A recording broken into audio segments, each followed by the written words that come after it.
আমি শ্রাবণী, আপনারা দেখছেন শ্রাবণীর রান্নাঘর। আজকে আমাদের রেসিপি গাজরের হালুয়া। আর এই শীতকালে হালুয়া খেতে দারুণ লাগে, বিশেষ করে গাজরের হালুয়া। আমি এখানে 500 গাজর নিয়েছি। প্রথমেই খুব ভালো করে ধুয়ে গাজরের খোসাগুলো ছাড়িয়ে নিয়েছি। এবার এখানে গাজর গ্রেট করে নেব। অনেকেই শর্টকাটে গাজর বয়েল করে নেয়, তবে আমি এটা একটু অন্যরকমভাবে বানাবো, কারণ এভাবে বানালে স্বাদ দুর্দান্ত আসে। আমি সব গাজরগুলো গ্রেট করে নিয়েছি। এভাবে একটু সময় লাগে ঠিকই, কিন্তু এতে স্বাদ খুব ভালো আসে। গ্রেট করে নিয়ে গ্যাসে কড়াই বসিয়ে এতে অ্যাড করে দেব 2 চামচ ঘি।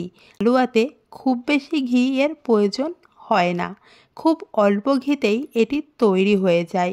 প্রথমেই ঘিতে গাজরগুলো ভাজতে হবে 5 থেকে 6 মিনিট ধরে। এখানে ঘি আর গাজর খুব ভালোভাবে মিক্স হয়ে গেলে তারপর এর মধ্যে দুধ অ্যাড করব। এখানে গাজরগুলো খুব ভালোভাবে ঘিতে ভাজা হয়ে গেছে। এর মধ্যে এবার অ্যাড করছি 500 দুধ। যতটা পরিমাণ গাজর নিয়েছি ততটা পরিমাণেই দুধ এখানে নিতে হবে। দুধ এখানে আগে থেকেই বয়েল করে রাখবেন, তারপর এর মধ্যে অ্যাড করবেন। এবার আপনারা এখানে কাঁচা দুধ অ্যাড করলে দুধটা কেটে যাওয়ার সম্ভাবনা থাকবে, এই জন্য আপনারা বয়েল করেই দুধ এখানে দেবেন।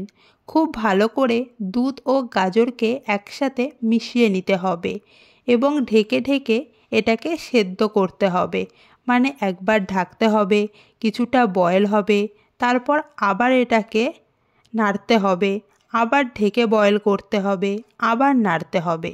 আপনারা দেখতে পাচ্ছেন ধীরে ধীরে খুব ভালোভাবে বয়েল হচ্ছে।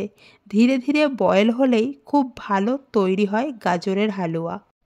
যখন এখানে দুধ একদম শুকিয়ে যাবে এবং গাজর একদম গলে যাবে, তখন এর মধ্যে অ্যাড করে দেব মাওয়া। এখানে আমি 100 গ্রাম মতো মাওয়া নিয়েছি।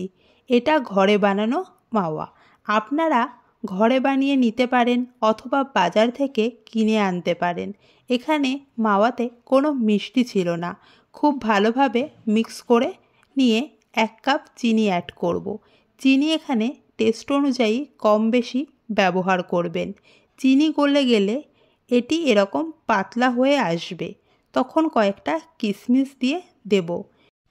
এটাকে মেশাতে এবং গাজরটা শোকাতে প্রায় 15 থেকে 20 মিনিট লেগে যাবে। একদম লো ফ্লেমে ফোটাবেন। সব কিছু খুব ভালোভাবে মিক্স হয়ে গেলে ওপর থেকে বাদাম দিয়ে দেব। এবার এর মধ্যে অ্যাড করব 2 চামচ ঘি। ঘি এখানে অ্যাড করা টোটালি অপশনাল। আপনারা অ্যাড করতে পারেন, আবার স্কিপও করতে পারেন, কিন্তু ঘি অ্যাড করলে হালুয়ার টেস্ট অনেক গুণ বেড়ে যাবে। এবার এখানে হালুয়া পুরোপুরি রেডি হয়ে গেছে। লাস্টে 1/2 চামচ এলাচ গুঁড়ো দিয়ে মিক্স করে গ্যাস অফ করে দেব। এবার এটাকে গরম গরম পরিবেশন করতে পারেন বা ফ্রিজে রেখে আস্তে আস্তেও খেতে পারেন। তাহলে কেমন লাগলো আজকের রেসিপি অবশ্যই কমেন্ট করে জানাবেন।